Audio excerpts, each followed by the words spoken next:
Y real estate produces real millionaires. Real millionaires मैं क्यों कह रहा हूँ, क्योंकि ये एक ऐसी वाहिद इंडस्ट्री है कि ये कभी भी बंद नहीं हो सकती है और इसकी डिमांड ऑलवेज हाई रहती है। सो रियल मिलियनेयर्स ज़्यादातर मैं ये कहूँगा कि रियल एसेट्स ही रियल एस्टेट मानी जाती है। और नंबर 1 पॉइंट आ जाता है cash flow.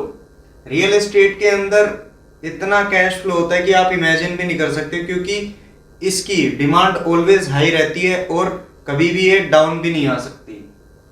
When you buy a property with a decent judgment, कभी भी आप कोई प्रॉपर्टी बाय करते हो एक अच्छे जजमेंट के साथ, so it is easy to predict the cash flow.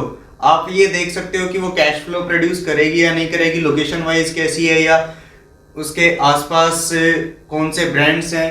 सो उसके हिसाब से आप इजीली जज कर सकते हैं कि ये प्रॉपर्टी मेरे को इतने साल में इतना रिटर्न देगी। It is easy to predict cash flow and see it will generate more income than its own.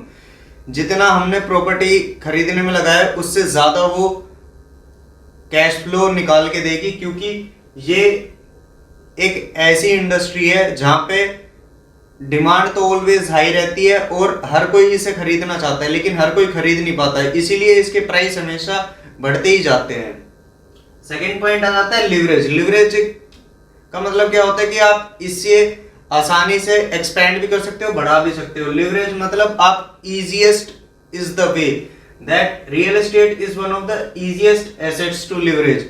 ये एक ऐसी सबसे आसान एसेट है कि जिसको आप आसानी से लिवरेज भी कर सकते हो and create long standing wealth with, और इससे आप अपनी लॉन्ग टर्म वेल्थ भी बिल्ड कर सकते हो और एंजॉय कर सकते हो अपनी लाइफ में। थर्ड पॉइंट आ जाता है appreciation. Appreciation in real estate is must. कभी भी कोई प्रोजेक्ट लॉन्च होता है सो उसका रियल एस्टेट में जब वो आते हैं प्रोजेक्ट्स, तो उसके प्राइस हमेशा बढ़ते जाते हैं और कभी भी डाउनग्रेड नहीं होते हैं।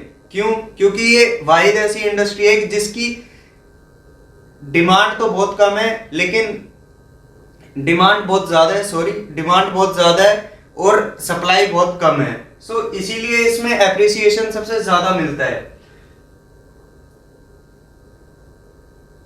Real estate prices will always rise due to the limited amount of it that is available, everybody wants to own it. इसका मतलब ये होता है कि ये आसानी से आगे भी बढ़ती है और ये लिमिटेड अमाउंट लोगों के लिए ही बनी होती है। हर कोई इसे खरीदना चाहता है लेकिन हर कोई फाइनेंशियल कंडीशन के हिसाब से खरीद नहीं पाता है।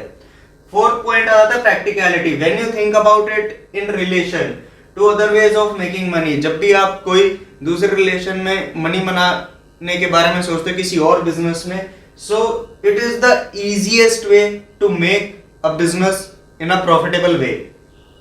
Real estate is the most practical investment. ये एक ऐसी इन्वेस्टमेंट है जो कि बहुत प्रैक्टिकल इन्वेस्टमेंट है। हर कोई चाहता है कि यार मेरी कोई जमीन हो या मेरी वैल्यू बढ़े, मेरी जमीन की वैल्यू बढ़े, ताकि मैं अपने लाइफस्टाइल को भी एंजॉय कर सकूं, मेरे पेरेंट्स और मेरे बच्चों के लिए मैं कुछ अच्छा करके जा सकूं।